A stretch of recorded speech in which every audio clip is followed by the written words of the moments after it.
they give me these formulaic answers for everything in the modern world that all derive from the Kantian imperative.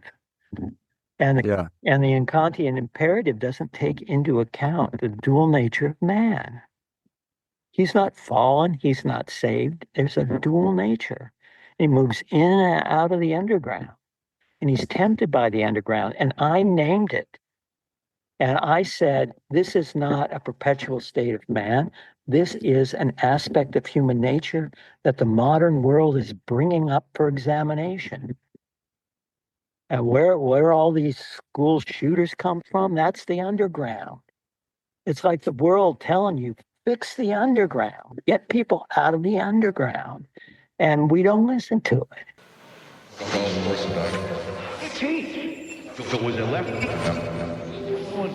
Welcome to the Subversive Orthodoxy Podcast. I'm your host, Travis Mullen, and I'm excited to have you with us.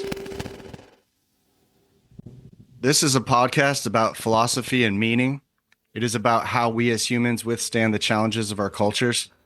It is about the general Judeo-Christian revelation of God in the world and how the bloodiest century ever recorded couldn't kill that revelation. It's also about how that revelation, tossed aside as archaic, outdated, and obsolete, may be the very life-giving power we need to resist this distracted techno state we're living in, full of anxiety, depression, and teenage suicide. It's great entertainment, thrilling entertainment. It's the inside story packed with drama.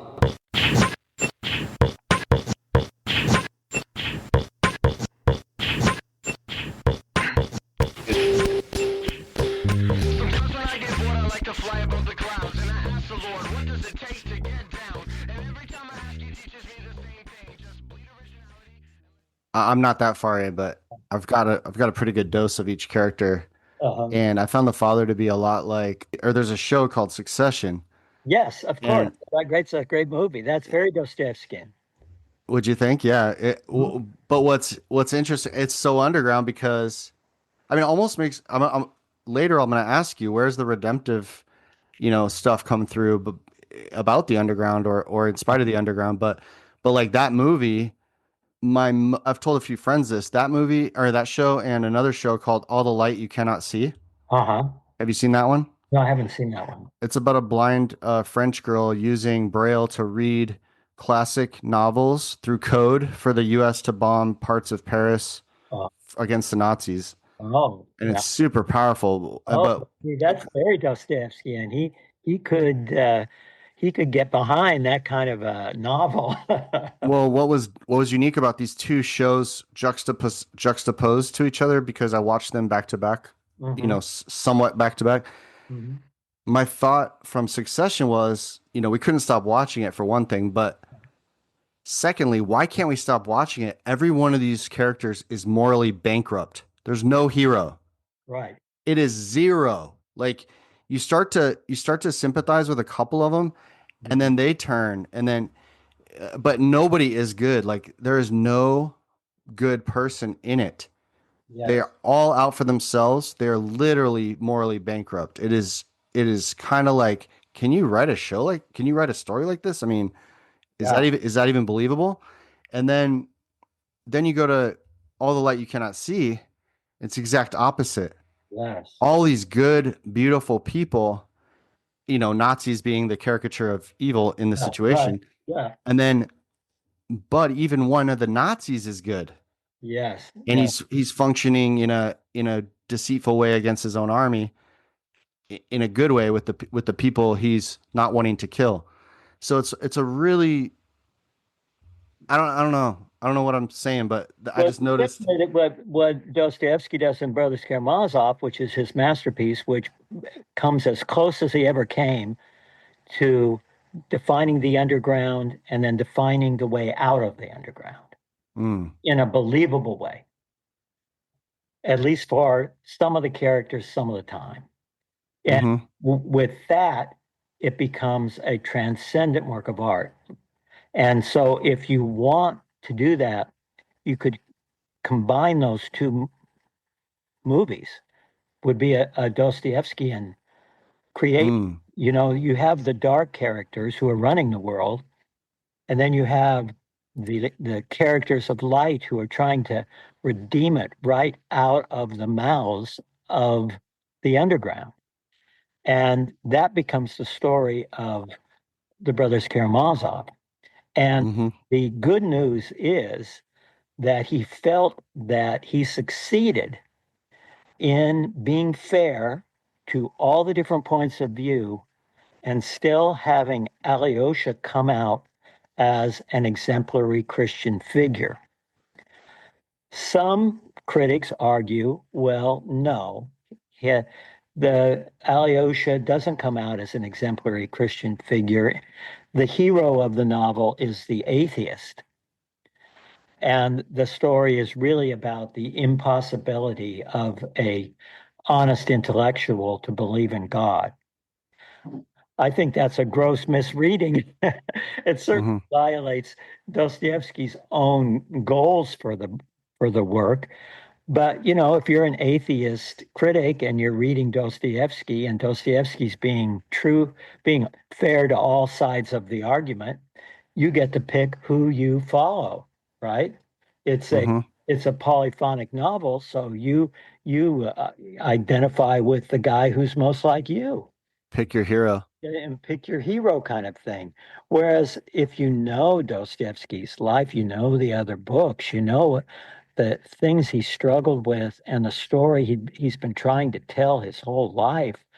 And then you know about Alyosha, and if we have a show where we talk about the brothers Karamazov, there's so many allusions to Alyosha that relate to Dostoevsky's own search for meaning in his own life that you can't miss that this is the story he wants to tell of how somebody could navigate the underground without falling victim to its tricks and its evils. Yeah. Now, I wanted to read you a couple of quotes here from Berdanev because we did Berdanev on one of our episodes, and not that you have had to have watched that, heard that episode, but once you sort of hear what Berdanev says about Dostoevsky, you might want to go back after you read Dostoevsky or we talk about Dostoevsky to see where Berdanev was coming from. But he wrote a very interesting book on Dostoevsky. And Oh, he wrote a whole book on him? yeah, and uh, and he was betrayed by the Russian Revolution. Berdanev was a supporter of the Russian Revolution, and then when the Bolsheviks took over and Stalin took over, they arrested him for treason, and he was exiled to the philosopher's ship in the middle of the ocean, and later exiled to Paris, and lived in Paris and wrote about Christian existentialism until the Nazis took over Paris. And then he was driven out of Paris and found his way back to the Ukraine. And there's a couple of quotes here where he's talking about Dostoevsky, and he says that well, he talks about Russia, and you know how Russia could have had this revolution against the Tsar that turned into an authoritarian state that created a prison camp system. And so he says, you know, Russia, if you look at Russia and its place in history, Russia has made absolutely no positive contribution to world history. Her only purpose is to serve as a negative example, except for the possible contribution of Fyodor Dostoevsky and Leo Tolstoy.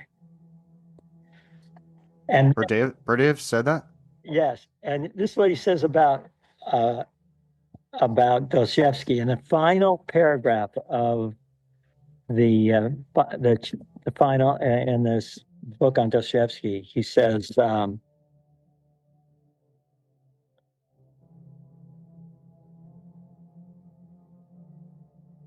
"So great is the worth of Dostoevsky that to have produced him is by itself sufficient justification for the existence of the Russian people in the world.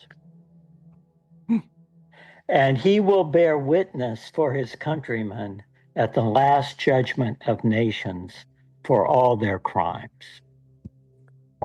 Whoa. Wow. Now that was, you could see that he was probably, very emotional at that point because he's probably writing it in the 20s, at the height of, and 30s at the height. Well, no, maybe even later, maybe in the 40s. He's extremely angry at Russia. Extremely angry. Um, and, uh, and Dostoevsky and Tolstoy were not read by the communists. I mean, they were tolerated as kind of like precursors to the great communist novels, which were all propaganda tracks until you got to Solzhenitsyn and or the dissident writers like Pasternak. But this is another quote from Urdanev that sort of explains what we've been talking about.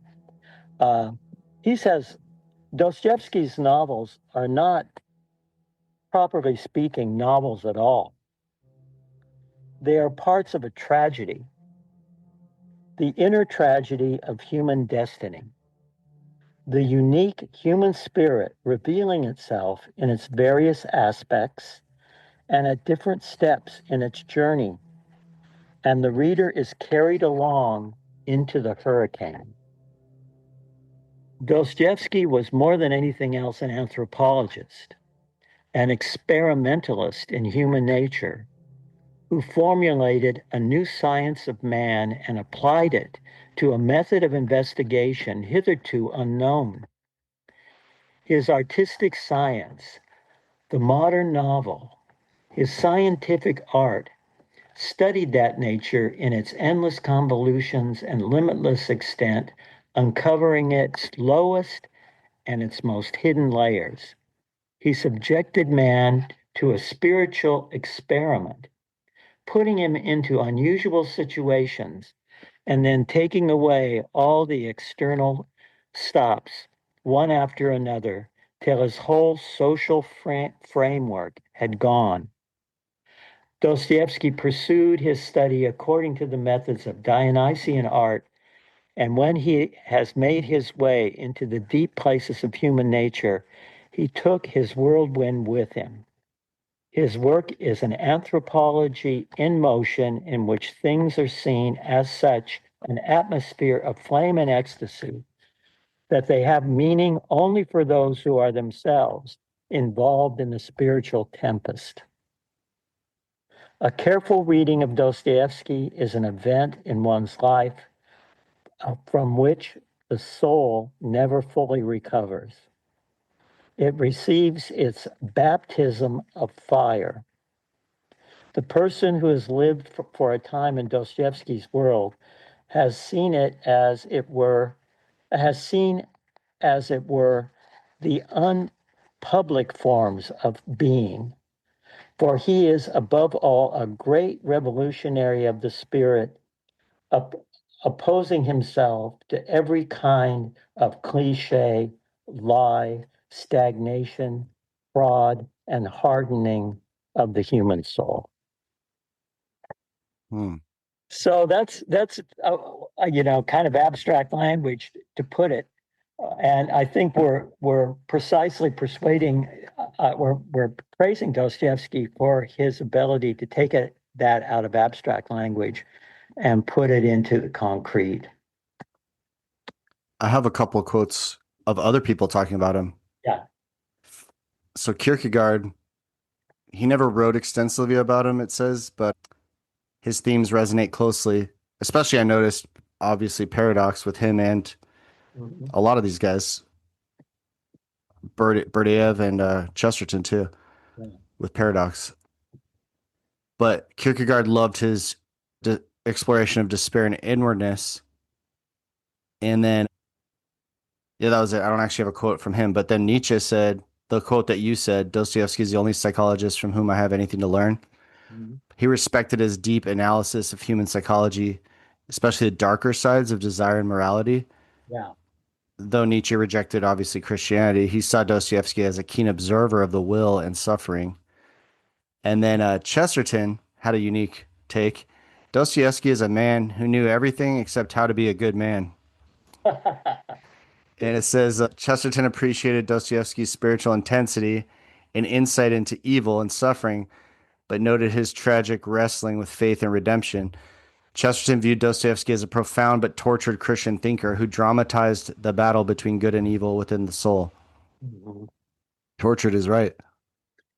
Yeah, and I don't know, Chesterton puts his finger on this, but Dostoevsky thought that there was a reason why the dark side came up first, as a response to runaway rationality of the Enlightenment and scientism. He said I don't think there's a specific place that he puts it, but it's sort of like that there was a kind of rebellion that came up that was the dark side first. It was sort of like, you can have your crystal cathedrals and your engineering masterpieces, and they will serve as targeting markers for Nazi planes in another 20 years. You could split the atom, and in another 40 years, they'll be using that atom to destroy 120,000 people In a day. in cities in Japan. So it was sort of like Dostoevsky thought, that this dark side has to be dealt with first, that you can't just, spiritually bypass and jump into goodness. And how does he know this? Well, I think probably it has to do with his experience, right? Of being betrayed and being sent to a camp and of having to survive and having to admire the dark side of man as much as the positive side. But then seeing that it was his task to try to create the image of the transcendent. Mm-hmm. And and it is a kind of an anthropology. It isn't a theology. It is a kind of spiritual anthropology of how do you bring the good into the world of the bad? And that becomes uh, the story in the Brothers Karamazov and what happens to Alyosha and what he learns from Father Zosima and what happens to Father Zosima in terms of his learning, beginning his life as an underground figure and then finding God and joining the monastery and how far he got on his journey becomes positive. It's and so when in his last years it looked like he wasn't. Brothers Karamazov was supposed to be part one of a two-volume book, and part one was supposed to be the origins of Alyosha, and part two was going to be his current reality, and so it was going to take place in the present Russia, not like a retrospective. Mm-hmm. And he never got around to writing it, but he was able to give some speeches and talk about where he was taking it, and it was all sort of in the hopes of making Alyosha a exemplary heroic figure in a new way. The hero is not going to be the exceptional man. The hero is going to be the good man. Mm-hmm. And the good man is not special. The good man is only special in the sense that he knows enough of the underground to love the people that are victimized by it and to love them back into health. Yeah. So he becomes a kind of healing force, even though the stories he tells are filled with trauma and disingenuousness and greed and all of those things and unbridled passions and all of these things that become the mark of a great Dostoevskian story. But he also has all the people in between, and that's one of the things you don't get at like in Succession, right?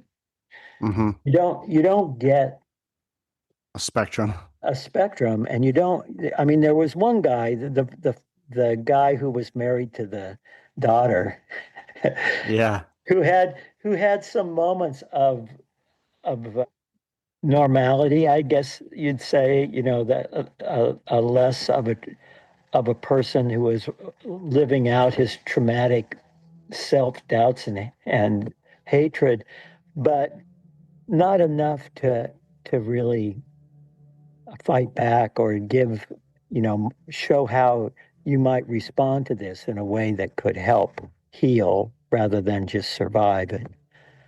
Um, but that might be, if they do a season two, might be a great. It probably wouldn't be as popular because um, we find the underground more like a Taxi Driver. That whole movie is just a journey into the underground. Yeah. And the same with a lot of Scorsese's movies.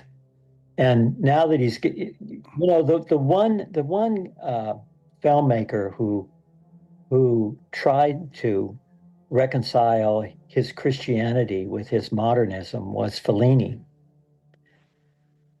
And if you look at Eight and a Half through a Christian lens, uh, you see a Dostoevskian attempt at bringing the underground, uh, coming out of the underground into the light.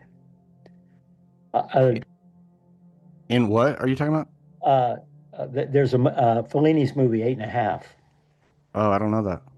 Has It's about an advertising executive who has to deal with um, manipulating people to buy these consumer goods in post-war Italy. Um, and he's having a spiritual crisis, and he's trying to reconcile his Catholicism with his job. And he, uh, he he's making a movie um, in which he reconciles faith with commerce and uh, succeeds from his own point of view. It's one of Fellini's best movies. It's called Eight and a Half because it's the 8.5 year of his work as a director. And it symbolizes for him his halfway mark and his turn to more uh, explicitly positive stories and themes. But he doesn't keep up with that. So Eight and a Half, it was really kind of the apex for Fellini, for my money. But that's just my opinion. Yeah. I want to transition to a few pieces here that I've got, and I'm going to obviously ask you for your commentary. Okay. One is, well, actually, I'll just put this one to you as a question. Yeah. Does underground, like, according to Dostoevsky, does his underground concept relate to, how is it saying something different than the Bible? Or is it just proving the Bible? In the sense of our hearts are deceitful. There is no one who does good. So the Bible has a pessimistic view of fallen humanity.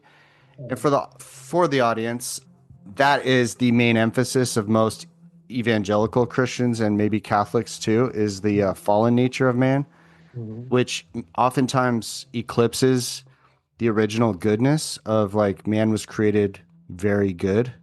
So there's an original goodness that gets completely thrown out the window. This is in a theological sense, Yeah. but it totally relates to what Dostoevsky is doing here. So there's an original goodness, and then there's the heavy emphasis on the fallen nature, which verses in the Bible that, mic drop verses like all have sinned, not no one does good, not even one. Jesus himself saying, "Why do you call me good? There is no one good but God." So the Bible's pretty clear that there's a fallen nature to humanity. My wife and I were listening to a parenting book the other day, and this lady said the whole premise of her book is that everyone is good and we are all good. Our children are good inside. The book's called Good Inside. Yeah. And I said, we can probably learn something from this book, but I definitely do disagree with the premise. And she said the whole book depends on that premise. um, but yeah, it's the exact opposite of the Bible and Dostoevsky, obviously. But my question to you, Professor, is, we have drug cartels, political corruption, sex trafficking, child abuse, murder, even child pornography, about as evil as it can possibly get. What is Dostoevsky saying, you know, different, or is he proving it out in more complexity, or how would you frame that Well, with the underground? yeah, that's a great question. And we don't have volume two of the Brothers Karamazov, where Alyosha will be able to put his faith into practice. But one of the clues we have in part one is that at a certain point, he gives up on his brothers as being beyond him in terms of him being able to get them out of the underground. Because Zosima as a spiritual director, and one way of reading the Brothers Karamazov is that it's a manual in spiritual direction.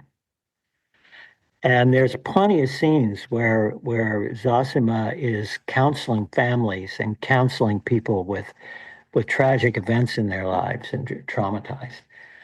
And his response to them in every case is whatever you do, and you're going to have to make your own decision, but whatever you do, don't go underground. Zosima says that He says explicitly. it in different ways to different, Oh, okay. but basically it translates to don't go underground. And what going underground means is don't nurse a resentment. Wait, are you saying he actually uses that terminology in the book? Yeah, Okay, so notes from the underground, he doesn't. I don't. ideas like the idea of underground gets imported into Brothers K. Oh yeah, yeah, I didn't know that. I'm yeah. not I'm not there yet, I guess. For example, there's a woman who comes to Father Zosima very early in the book, like you Oh, know, I might have read this one. where she's lost her third child, who's And died. her husband didn't care and stuff like that. He's like, "Oh, get over it. He's in heaven." Yeah, and Woman, get over it. He's in heaven. she can't get over it, and Yeah. so she goes to her pastor and That was says, the last part I listened to. "Yeah, I can't get over the death of the child." And she said she could get over the first one she lost and the second one, Yeah, but this third one she can't. right. And so Father Zosima says, "Well, the guy who told you, that he's in heaven is right, and he was trying to get you to see that there's an order, there's goodness in the universe, and but you're not feeling it, and because he doesn't know something I know, because Zosima is the only monk who allows women to come to the gates of the monastery to receive spiritual direction. None of the other monks will talk to women. So he says, well, because they don't talk to women, they don't understand this, that every child that dies has a different degree of mourning they want from their parents. And some want you to mourn for a week, some a day, some years. And it sounds to me like this little child wants you to mourn a long time. Hmm. And you can do that. And that doesn't mean you've lost your faith. In fact, you have faith. That's what allows you to carry the grief. And, and so you carry that grief as long as you have to, and one day he'll give you a sign. Now, what did he do? He gave that woman hope. Mm-hmm. And he gave her a way of carrying her grief. And he gave her expectations. Someday I'll receive a divine sign from my baby. Right? Mm-hmm. So he was basically giving her a way to not go underground, right? Mm-hmm. Not to lose her faith, not blame herself, not blame God for the death of her child. And so she says, "Oh, thank you so much. Thank you so much. You know, I can live with that." Right? Yeah. He didn't say, you know, that I'll raise your child from the dead or something, you know, or you'll have a baby that looks just like him and it'll be a reincarnation or anything, you know. It was it was a way of reconceptualizing her faith in a way that dealt with the psychological realities that she was struggling with. And then immediately, because Dostoevsky loves to work in parallels, then immediately the rich woman with little faith comes in and talks to Father Zosima. And she has a different problem. Her problem isn't that she's had 3 babies that have died. Her problem is that she can't conceive of eternal life and knows that it's one of the doctrines of the faith. And so this has really bothered her because she would like to believe in eternal life, because without eternal life, all her money and all her parties seem meaningless. But if she could know that the party goes on forever and the road never dies, it never ends. Was that Willie Nelson song? Or then she could enjoy her wealth and her money and her parties. And so Zosima, you know, well, what does he say to that? Does he say, "Oh yeah, you're going to live forever and you'll have parties forever"? Go home and enjoy your next party, you know, which is kind of what she wants to hear. But he wants to sort of sober her up, but at the same time not drive her underground. So he says to her, um, you know, you're asking me to explain to you the doctrine of eternal life. And eternal life is not an idea you believe. It's not an idea that you accept and therefore believe. It's more of a concept that's given to you as a grace by God. And you can't just believe it by wanting to believe it. You come to it as a grace. Now, how do you come to it as a grace? Well, you live an eternal life in this life. And I happen to know a woman who's just lost her baby, and she could really do with a nice dinner. And she and her poor family have, you know, they haven't had much food ever since the baby died. And you could invite her to one of those uh, parties. And the wealthy woman says, "I knew you would have nothing to tell me. Hmm. You fraud. I came here wanting to know. And you give me this bullshit?" And then gets in her little cart and drives away. Wow. Now, who's the underground? Who's above ground? what's hope? What's despair?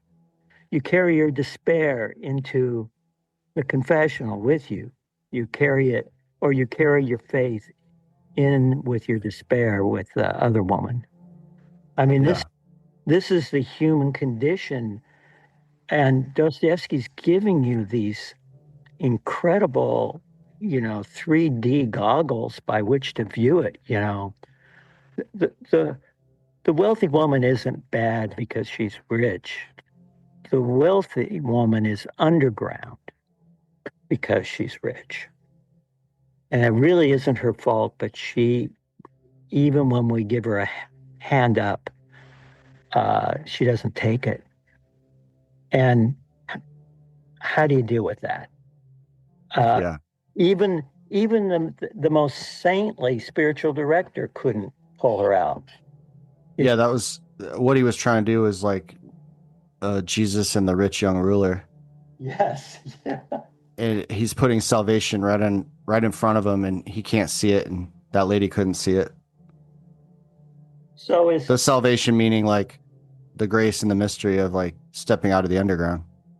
yes, and so is man a sinner or is man innately good? Well, he's both.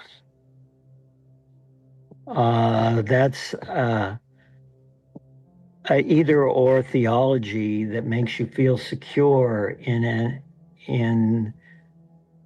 a ambiguous spiritual reality that should not make you feel unambiguous. Mm-hmm. You should be able to say, for example, the kids, for example, like,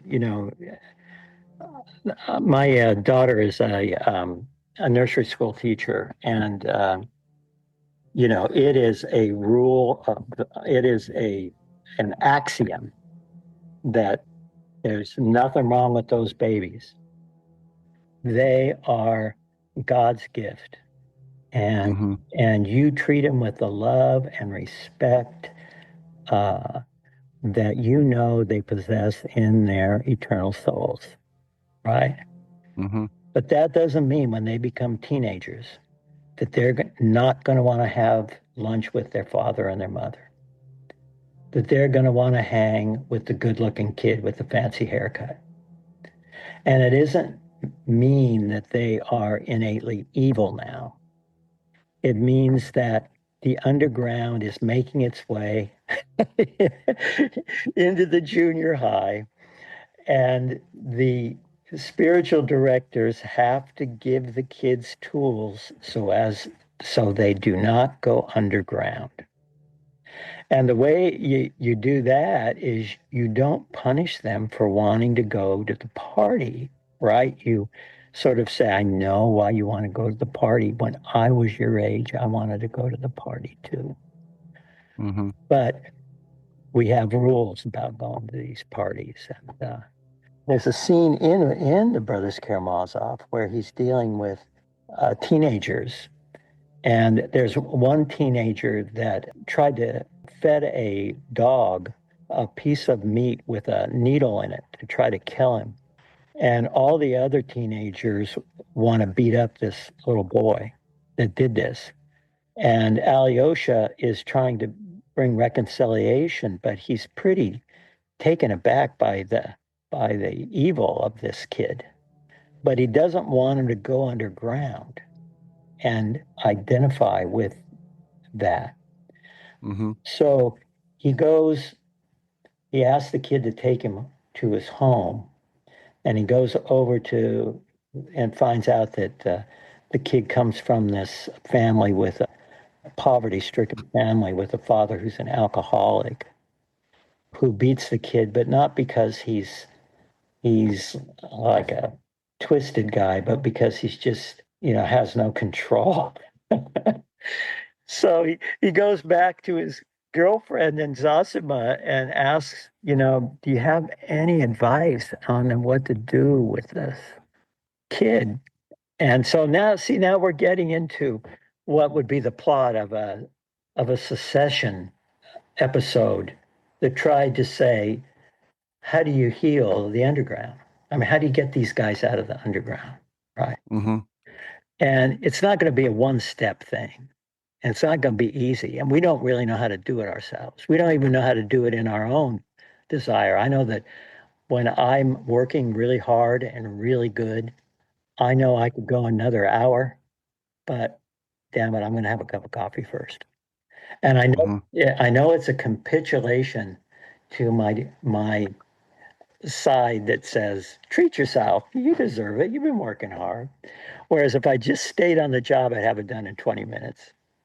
Hmm. You know, and so now Alyosha is okay. Well, how do I deal with this, right? So he runs into one of the other kids who's in this gang that are torturing the boy, and throwing things at him, for having tried to kill the dog. And he talks to the boy who's the leader, and he says, do you know this boy that you guys are throwing things at? And he says, yeah, he goes to our school. Says, do you know where he lives? And he takes the boy over to the house and shows him how the boy lives in poverty, and his dad's a drunk, and his mother has like 15 kids that she's trying to raise, doesn't have any time for the boy. And he shows the kid this house, and then the kid says, oh gee, I'm sorry, I didn't realize this. I I'll talk to the guys and we'll back off on him for a while. And so that's the beginning of how these little seeds of goodness, begin to infiltrate an underground situation. But if you had just taken that boy out of his family and given him to a foster home, Hmm. that that wouldn't have been as organic a reconciliation to his community as Alyosha discovers just by getting his hands dirty, right? Mm. Yeah, And suffering the whole thing out. that's a good word. And so that's that's like a scene in a Dostoevsky novel. Yeah, And you go, my God, I'm learning about what life is. Why didn't anybody tell me this? They give me these formulaic answers for everything in the modern world that all derive from the Kantian imperative. And the, yeah, and the Kantian imperative doesn't take into account the dual nature of man. He's not fallen, he's not saved. There's a dual nature. He moves in and out of the underground, and he's tempted by the underground. And I named it. And I said, this is not a perpetual state of man. This is an aspect of human nature that the modern world is bringing up for examination. And where all these school shooters come from, that's the underground. It's like the world telling you, fix the underground, get people out of the underground. And we don't listen to it. yeah. And so that's his message. And so, you read Dostoevsky and you'll be surprised. Just talking about it today, you start reading that just the background history of the families of the Karamazov's family, where he goes through the like all novels of the 18th century did, they give you the family history. Yeah, Well, in a Dostoevsky family history, it's the history of trauma. It's a trauma tree, uh, which is reality too. which is reality. And then this is where this came from. And Yeah, you're thinking, this Dostoevsky, what a dark bastard. Why does he have to tell us every dark thing that happened to every family member in the Karamazov's family tree? Well, because he's trying to tell you the story that the other novels didn't tell you, because they were a little too hands offish when it came to dealing with the dark side as well as the light side of human existence. kind of like a problem with Disney and a problem with Hallmark, Yes. and probably 80% of pop culture. Yes, and then when you want to have the evil, it's a caricature. It's just one guy who's just absolutely evil. Now, Yeah, I hear that this new, I think it's Pixar movie, or I don't know what it is, the Bad Guys 2. I hear it's an animated movie about these the cartoon bad guys get restorative justice. that's a funny concept. Yeah, and they're brought back into harmony with their world. And I think I can just imagine it being a very funny movie because, restorative justice is something that Dostoevsky is into, but not in necessarily in a programmatic way. And I'm sure that this movie is probably plays with that.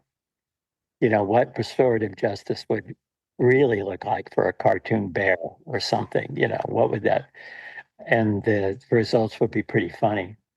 But I think the underground kind of exposes like, as we still see, it's completely active. The underground, it's maybe more, maybe always been just as active, or maybe more active than ever. okay, As like a chaos agent in our world, because now you hear about so many more things happening because of social media and phones recording things and such. It may have always been the same level all along, but we're more aware of it now because of all of that. And I think in the traditional Christian view, the way out of the underground to me as an evangelical pastor all these years was like, people just need to hear about Jesus. They just need to repent and receive grace and they'll be transformed. It was almost that formulaic. yeah, Um, but to modern people that are not necessarily evangelical or Christian in any sense, they've tried with their ways, which has been like education, being the number one probably through all the years, where people think education's the answer. yeah, Technology, in some ways, now we see it more as a problem. Economic reform, people think, oh, if people weren't poor, if people weren't in bad situations, they wouldn't, all this bad stuff wouldn't happen. And then obviously political revolution, people think, oh, it's because of these policies. So right, it's all blaming something on external. yes, And yeah, it seems like Dostoevsky's saying, there's no formula for this. That's all sounds really naive. Even yes, if you fix external conditions, what we have here is a problem that's very irrational and proud and self-destructive in the human heart. right. And so the first step, and that's why, conversion or, giving yourself over to Jesus is a great first step because it reverses the field on the underground, right? It's like, I'm not going to follow my will over my reason or even my will over my faith. I'm going to give myself over to a larger power, not my own agenda. My own chaos rule. My chaos war. Which So, it does affirm like the idea of AA, where mhm, people who have lived chaos, mhm. a word that I hear in this underground concept is chaos. So the chaos of your own will, impulsive will, like doing what you want in the moment, and it may not even make sense to even yourself or your conscience. And we've all done that. We've all had a time where we did something. We're like, I don't know why I did that, or Yeah, I don't know why I said that. And teenagers and children do that especially, but we do even as adults. yeah, And I know there's times where I did something that really hurt someone, and I'm like, I literally don't know why I did that. I'm really sorry. And where I was going with that is that one of the movies it referenced, like when I looked up like what movies represent Dostoevsky's concept of underground, the Joker comes to the top too, oh, along with Taxi Driver. oh, So Joker, the movie from 2019 with Joaquin Phoenix, yeah, oh, yeah, and yeah, it's a guy who's like very emotionally disturbed and socially awkward, and starts to find vision in being chaotic. yeah, Um, and same as the other Joker movie in The Dark Knight Rises. that Joker, he says his motive is chaos, Yeah. which, I was telling my son the other day, we were talking about villains in all the movies, all the comic movies, Mhm. and we both agreed that Joker was the best. And I said, what I think about Joker is that most villains have like something they're trying to get, like gold or money or control or power. Mhm. And to the Joker in that movie, it was none of that. It was just chaos. Yeah. And I think that's very real to like a shooter, a mass shooter, or it's like that impulsive curiousness where it's like, what would happen if I do this? Well, I'm going to do that. And they start building this plan in the underground of their heart and mind, and literally on the dark web of the internet. Yeah. And what it tells me about like the human heart has this propensity to total chaos that Mhm. and isn't rational, and that's like Dostoevsky's actually like affirming that. He's almost like proving the Bible more true than we ever thought, because we thought sin meant like disobedience to God's law, but he's saying it's like rebellion against meaning itself, Yeah. Very well put. which that's pretty gnarly. And then another contrast, evil in the Bible, evil is like deviation from good, but it sounds like in Dostoevsky saying evil can be conscious revolt against good for the sake of asserting self-will. So it can be like actively revolting against good, not just deviating. Right. And that's what one of Alyosha's brothers does. And And so, then one of the other contrasts was like in the biblical view, all have sinned and need grace, but in Dostoevsky's Underground, humans often sin deliberately, irrationally, and pridefully, even knowing it will hurt them or others. right. So it's almost like sin in color. And the Bible's giving you the basic framework, and then Dostoevsky's filling it in with color. Yes. Yes. Boy, that's well put. One of the things that Father Zosima, who's dealing with the underground and the ubiquitous nature of the underground. I mean, it's everywhere to some degree. I mean, it's not every family has a criminal or a willful person rebelling, but there's always conflict and there's always willfulness and And imperfection and dysfunction. dysfunction, and this is part of the human condition. It shouldn't be anything that scares you. And Alyosha is, and Zosima is the one who said, I mean, he began his life as an underground figure, and then when he saw through it, saw himself through the eyes of the people that were suffering under his willfulness, that's when he had his conversion. And, Hmm. and so one of the things that he says, and this is a way of thinking of it if you're a philosopher out there, the Kantian imperative, that I should act in a way that if it were a universal law, it would be of good to all people, right? To treat others as you would like others to treat you. Zosima raises the stakes, like you were saying, evil color in 3D, I mean, evil in 3D or evil in Technicolor Hmm. is, I guess that's what Nazism is, or you know, the cult movements of history that have destroyed people. Zosima says his rule of thumb is I am responsible for not only myself, but for everyone else.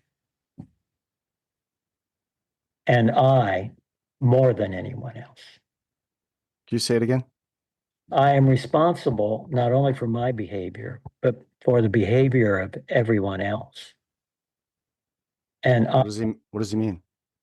well, what did I contribute to the fact that we live in a technological society where children are made vulnerable to visions of darkness that they are not psychologically prepared to defend themselves against.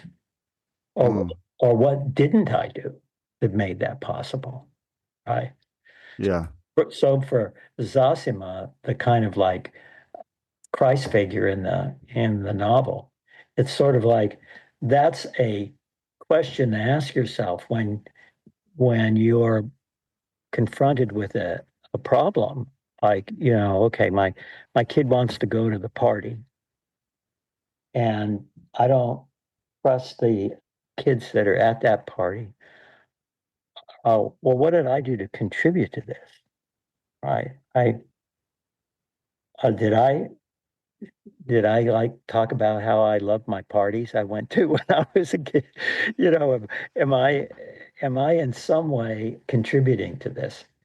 And that becomes part of the spiritual discernment of there's that scene in Gandhi where the woman comes to Gandhi and says, my son won't stop eating sugar, and could you tell him not to eat sugar because it's destroying his teeth? And Gandhi says, yeah, but you have to give me 2 weeks. And so 2 weeks go by, and the kid, he tells the kid, now you shouldn't eat sugar. And the mom says, well, why did you make me wait 2 weeks for you to tell him that? And he says, well, because I was eating sugar. And I had to fast for 2 weeks in order to cleanse myself, to say that with some authority. That's awesome. And that's what Jesus in the Bible, right? He spoke with authority. He didn't speak like the scribes and the Philistines who Or Pharisees who memorized the aphorisms. But then, where are they carrying the disease with them, or the human stain? And we're all carrying the human stain. Thank you for listening to Subversive Orthodoxy. If today's conversation stirred something in you, whether you're a skeptic, a believer, or somewhere in the middle of deconstruction, know this. This isn't about reclaiming an old religious philosophy. It's about realizing that there are ancient constants that challenge the very things in culture that are dehumanizing us as we speak. We're going to continue exploring what it means to live a life of deep meaning in this world that often feels fragmented and nihilistic. And this prophetic imagination doesn't seem to come to us from the expected places. It's not confined to pulpits or seminaries. The prophetic voice is breaking through in novels, poetry, charity work, art, and the unexpected corners of culture. We hope you'll continue to join us in this ongoing conversation. Until then, thank you for listening. Spiritually, I want to jump off a cliff without a parachute. If you found this meaningful, please leave a 5-star review, subscribe, and share with anyone who might resonate with this conversation. Adios. This has been the Subversive Orthodoxy Podcast with Travis Mullen and Professor Inchasti.